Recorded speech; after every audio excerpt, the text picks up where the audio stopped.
새로 들어선 제2공화국의 체계가 자리를 잡기까지는 시간이 필요했습니다. 그러나 장면정부로선 전에는 경험하지 못했던 민주제도의 실현이라는 과제를 늦출 수가 없었습니다. 60년 12월에는 서울시 및 각 도의회 의원 선거를 필두로 각 읍면장까지를 직접 선거로 뽑는 무려 4차례의 지자재 선거를 치러내기도 했습니다.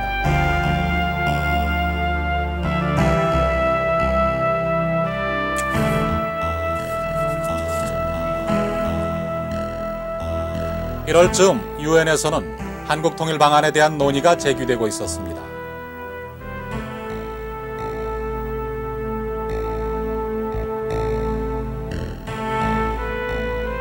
이에 학생들과 혁신 세력에서도 전에 없던 통일에 대한 논의가 싹트기 시작합니다.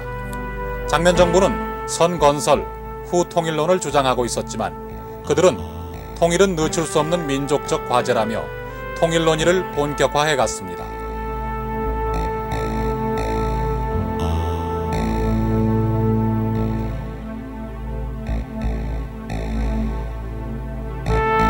새로 들어선 제2공화국의 체계가 자리를 잡기까지는 시간이 필요했습니다.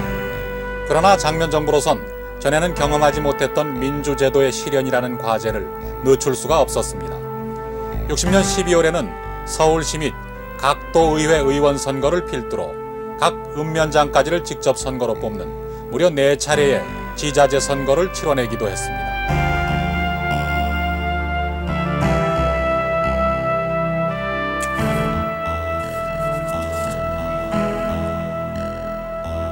(1월) 즈음 유엔에서는 한국 통일 방안에 대한 논의가 제기되고 있었습니다.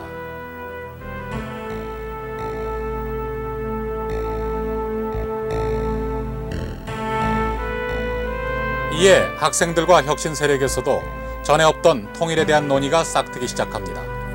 장면정부는 선건설, 후통일론을 주장하고 있었지만 그들은 통일은 늦출 수 없는 민족적 과제라며 통일 논의를 본격화해 갔습니다.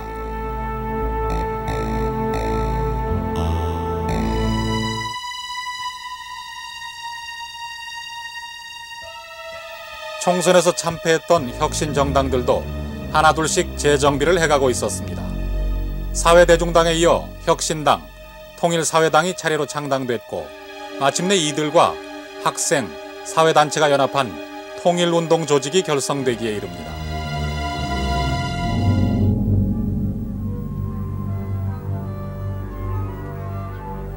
당시 경제는 미국의 원조에 크게 의존하고 있었습니다.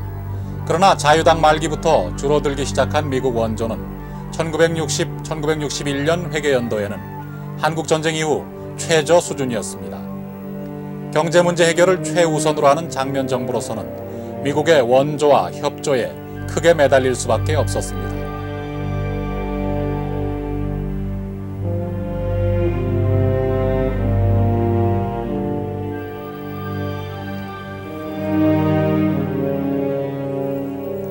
이러한 상황에서 발표된 한미경제협정은 학생과 혁신 세력을 크게 자극했습니다.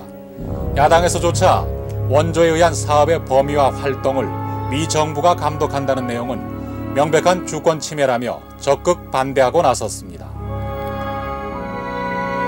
협정 비준안은 가까스로 국회를 통과했습니다. 한국의 주권 존중 원칙 하에 협정안을 해석한다는 해석 각서가 첨부되는 조건에서였습니다.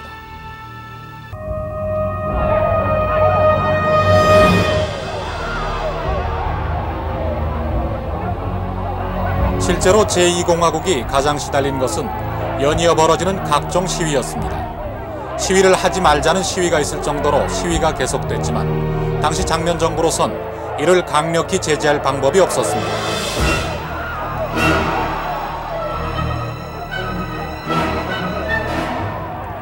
또한 이러한 분위기 속에 보다 커져가는 혁신 세력도 위협이 되고 있었습니다. 이에 장면정부는 새로이 2개의 법안을 내놓게 됩니다. 데모규제법과 함께 혁신운동 세력의 활동을 규제하기 위한 반공법이었습니다. 그러나 이 또한 거센 반대에 부딪혀 데모규제법은 철회되고 반공법만이 국가보안법 강화로 후퇴하는 데 그치고 맙니다.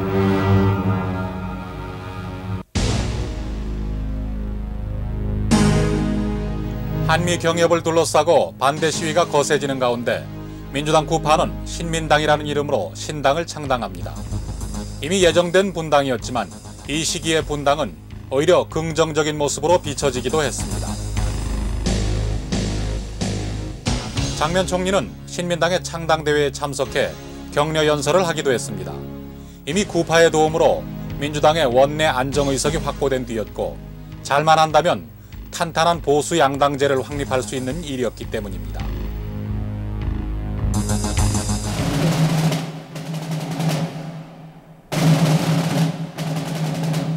신민당으로부터 힘을 얻은 장면 정부는 이제 보다 강력하게 경제건설에 주력하게 됩니다. 경제개발 5개년 계획의 토대로서 우선 가시적인 효과를 기대할 수 있는 국토건설 사업을 본격적으로 추진하기 시작한 것입니다.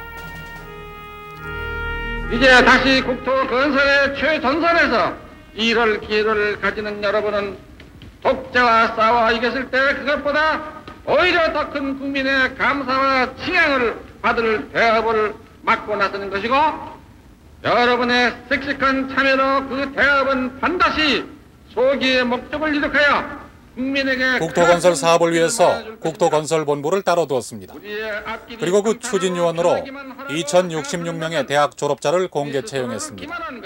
심각한 대졸 실업난을 해결하고 직업 공무원제의 기틀을 마련하게 되는 계기였습니다. 바로 우리 이웃에서 침략의 기회를 엿보고 계실 뿐 아니라 우리를 돕는 민주우방의 우위와 원조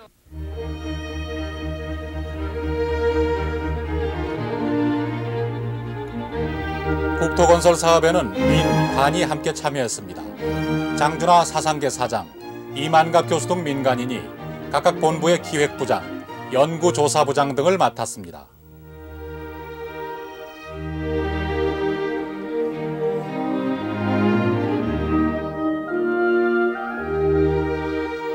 국토건설 사업은 61년 3월부터 본격 추진됐습니다. 도로, 취수, 사방, 조림 사업 등이 활발히 진행됐고 이를 위해 연인원 4,500만 명이 동원됐습니다.